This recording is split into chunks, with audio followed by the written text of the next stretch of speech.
പണമില്ലാതെ നമ്മുടെ ട്രഷറി വറ്റി വരണ്ട് കിടക്കുമ്പോൾ ഒരു പുതിയ മാമാങ്കം നടക്കുകയാണ്. അതിൻ്റെ ആ ഇരണം നോക്കിക്കണം. അത് വ്യാഴാഴ്ച തുടങ്ങാൻ തീരുമാനിച്ചതാണ്. അപ്പോഴാ കുവൈറ്റിലെ വലിയ ഒരു ദുരന്തമുണ്ടായി. ദുരന്തം എന്ന് പറയുന്നത് ഒരുപാട് കുടുംബങ്ങളുടെ കണ്ണീരിൽ കുതിർന്ന ഒരു ദുരന്തമായിട്ടത് മാറി. മലയാളികളുടെ പ്രത്യേകിച്ചും ഇത്രത്തോളം മലയാളികൾ അവിടെ കൊല്ലപ്പെട്ടതാണ്, വെന്തുരുകി മരിച്ചതാണ്. അപ്പോൾ അത് വ്യാഴാഴ്ച നടത്തായിരുന്നു. അത് കാരണം അത് നടന്നില്ല. പിന്നെ വെള്ളിയാഴ്ച ഉള്ള ഒരു ശുഭമുഹൂർത്തം നോക്കി 3 മണിയെന്ന് വെച്ചു. അത് ഏതാണ്ട് 3/4 മണിക്കൂർ താമസിച്ചിട്ട് പിന്നെയും തുടങ്ങാൻ പോയി. തുടങ്ങാൻ നേരത്ത് ദേശീയ ഗാനം ആലപിക്കണം. അപ്പോൾ ദേശീയ ഗാനം ആലോചിക്കാൻ നോക്കിയപ്പം മൈക്ക് പ്രവർത്തിക്കുന്നില്ല. ഈ മൈക്കും ബഹുമാന്യനായ മുഖ്യമന്ത്രിയും തമ്മിൽ അഭേദ്യമായ എന്തോ ഒരു ബന്ധമുണ്ട് കേട്ടോ. എന്തോ കാര്യം നമുക്ക് അറിഞ്ഞൂടാ. അപ്പോൾ ഏതായാലും അത് പ്രവർത്തിക്കുന്നില്ല. അപ്പോൾ അത് നടക്കാതായപ്പോൾ പിന്നെ ഒരാൾ കയറി പാടി, ഏതായാലും ഒരു സ്ത്രീ കയറി പാടി അത് ശരിയാക്കി എടുത്തു കേട്ടോ. ഒരു ദേശീയഗാനം ആലപിക്കാനാണ്. അതുപോലും അറിയാൻ വയ്യാത്ത ആളുകളാണ് ഉള്ളതെന്നൊന്നും നോക്കിക്കോണം. ദേശീയഗാനത്തിന് വേണ്ടി പലയിടത്തും തപ്പി നടക്കേണ്ട കാര്യമുണ്ടോ? ദേശീയഗാനം എന്ന് പറയുന്നത് ഓരോരുത്തരുടെയും രക്തത്തിൽ അലിഞ്ഞതാണ്. അതങ്ങ് പാടിയാൽ പോരെ. അതിന് പകരം അത് മയക്കും തിരഞ്ഞ് നടന്നു. ഒരുപാട് നേരം എഴുന്നേറ്റ് നിന്നു കേട്ടോ. നിൽക്കാനൊക്കെ വലിയ ബുദ്ധിമുട്ടാണ് ഇപ്പോൾ ഇന്നത്തെ കാലത്ത്. ഇനിയിപ്പോൾ നമ്മളൊന്ന് ആലോചിക്കണം, ഇത് എന്താണിത്, ഇതുകൊണ്ടുള്ള പ്രയോജനം ഒന്നൊന്ന് ചിന്തിച്ചാൽ മതി. വലിയ പ്രയോജനം കാണും കേട്ടോ. ഓരോരുത്തർക്കും ഓരോ ആളുകൾക്ക് വലിയ പ്രയോജനം കാണും. പിന്നെ നമ്മുടെ ബഹുമാന്യനായ മുഖ്യമന്ത്രിയുടെ അടുത്ത് ആളുകൾക്ക് ഇരുന്ന് സദ്യ കഴിക്കാം, ആഹാരം കഴിക്കാം, അദ്ദേഹത്തിൻ്റെ സമീപം എന്നൊക്കെ പറഞ്ഞു കഴിഞ്ഞാൽ അദ്ദേഹത്തിൻ്റെ അടുത്ത് ഇരിക്കുക എന്ന് പറയുന്നത് ഈ ലോകത്ത് ഇന്ന് കിട്ടാവുന്നതിൽ ഏറ്റവും വലിയ കാര്യമാണ്. CPM സഖാക്കൾക്ക് ഒഴികെ ബാക്കി എല്ലാവർക്കും. കാരണം ഇപ്പോൾ സഖാക്കൾ എന്ന് പറയുന്ന ഒരു കൂട്ടം ഉണ്ടായി. അതായത് സൈബർ സഖാക്കൾ എന്ന് പറയുന്ന ഒരു ഭാഗത്തിനെ വളർത്തിയെടുത്തു. ഇന്ന് എനിക്ക് മാതൃഭൂമിയിൽ ഒരു കാർട്ടൂണിലെ കുഞ്ചുകുറുപ്പ്, അതാണെന്നാണ് എൻ്റെ ഓർമ്മ, അതാണെന്ന് തോന്നുന്നു. എനിക്ക് വളരെ രസകരമായിട്ട് തോന്നിയ ഒരു കാര്യമുണ്ട്. അതിനകത്ത് പറഞ്ഞത്, ഈ പണ്ട് നമ്മൾ വിതയ്ക്കും വയലെല്ലാം നമ്മൾ കൊയ്യും പൈങ്കിളി എന്നൊരു മുദ്രാവാക്യം ഇവരുടെ ഉണ്ടായിരുന്നു. ആ മുദ്രാവാക്യത്തിന് പകരമായിട്ട് നമ്മൾ വളർത്തും കടന്തലെല്ലാം നമ്മളെ കുത്തും പൈങ്കിളി എന്നാക്കിയിട്ടുണ്ട്. ശരിയാണ്.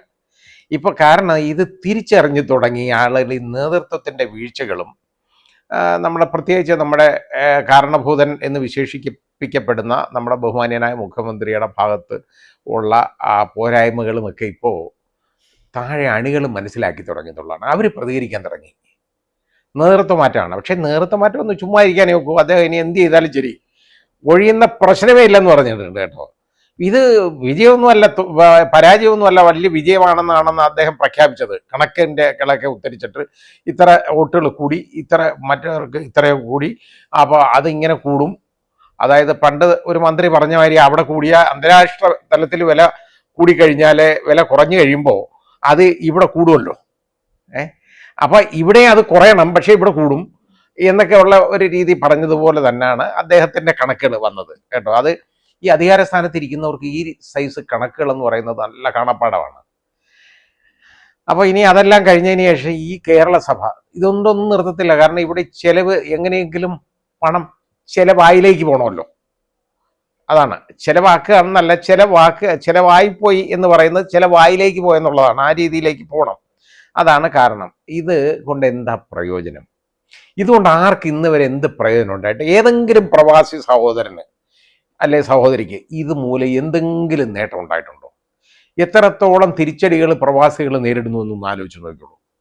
വിമാനക്കൂലി, അനിയന്ത്രിതമായ വിമാനക്കൂലിയാണ്.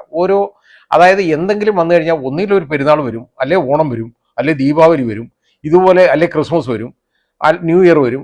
ഇതുപോലെ ഓരോന്നും അങ്ങോട്ട് വരിക എന്നുള്ള രീതിയിൽ അങ്ങോട്ടാവുമ്പോൾ അങ്ങ് അനിയന്ത്രിതമായിട്ട് അങ്ങ് കൂട്ടുകയാണ്. തോന്നിവാസം പോലെ വിമാന കമ്പനികൾ ഇങ്ങനെ അവർ ഇങ്ങനെ കുതിച്ച് മുമ്പോട്ട് പോയിക്കൊണ്ടിരിക്കുക. ഇത് കൂട്ടുക, ടിക്കറ്റ് നിരക്ക് ഇങ്ങനെ കൂട്ടിക്കൊണ്ടിരിക്കുകയാണ്. ഇതിനെ ചോദ്യം ചെയ്യാൻ, ഇതിനെ നിയന്ത്രിക്കാൻ ഇവിടെ ഈ ലോക കേരള സഭയ്ക്ക് എന്തെങ്കിലും ചെയ്യാൻ പറ്റിയിട്ടുണ്ടോ ഇതുവരെ? എല്ലാ പ്രവാസി സഹോദരങ്ങളും കഷ്ടപ്പെടുന്ന ഒരു കാര്യമാണ് ഞാൻ ഈ പറഞ്ഞത്. ഇവിടുന്ന് പോകുന്നവരായാലും വരുന്നവരായാലും അവർ എന്ത് കഷ്ടപ്പാടാണെന്നറിയാമോ? ഈ വിമാനക്കൂലി ഇത്രത്തോളം കൊടുത്ത് പോകാൻ നിവർത്തിയില്ല. തോന്നിവാസം പോലെ കൂട്ടുന്നത് കേട്ടോ. അതിന് ചോദിക്കാനും പറയാനൊന്നും ആരുമില്ല. അത് നമ്മുടെ കേന്ദ്രത്തിലായാലും സംസ്ഥാനത്തായാലും ഇതിനെ ഒന്നും ചോദിക്കാനോ നിയന്ത്രിക്കാനോ ഒന്നും ആരുമില്ല. ഇവിടെ വലിയ വ്യവസായികളൊക്കെ ഉള്ള സ്ഥലമല്ലേ. അവരെ സംബന്ധിച്ചിടത്തോളം അവർക്കൊക്കെ സ്വന്തമായിട്ട് ഫ്ലൈറ്റ് ഉണ്ട്. അതൊക്കെ ഇവിടെ പാവപ്പെട്ടവന് അവിടെ മണലാരണ്യത്തിൽ പണിയെടുക്കുന്നതിന് എങ്ങനെ പോകും?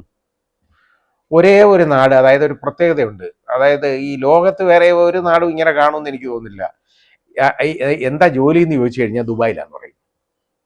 മനസ്സിലായില്ലേ? ഒരു സ്ഥലത്തിൻ്റെ പേര് പറയുന്നത്, അതായത് ഒരു രാജ്യത്തിൻ്റെ പേര്, ഒരു ജോലി ചോദിച്ചാൽ ഒരു രാജ്യത്തിൻ്റെ പേര് പറയുന്ന ഒരേ ഒരു നാടെന്ന് പറയുന്നത് നമ്മുടെ കേരളമായിരിക്കും. ആ രീതിയിലേക്ക് അതപ്പതിച്ചു പോയി. എവിടെ എന്താ ജോലി? ദുബായിലാണ്. അപ്പോൾ ഇതിൻ്റെ ശോഭ കെടുത്തിയോ എന്ന് ചോദിച്ചാൽ ഇതിനൊരു ശോഭയല്ലാതെ തന്നെ ഇല്ല. അതുകൊണ്ട് ഇത് കെടാനൊന്നും ഉള്ള കാര്യമല്ല. ഏതായാലും ഇത് പണം ചെലവാക്കാനുള്ള ഒരു മാർഗം എന്നുള്ളതല്ലാതെ ഇതുകൊണ്ട് യാതൊരു പ്രയോജനമില്ല.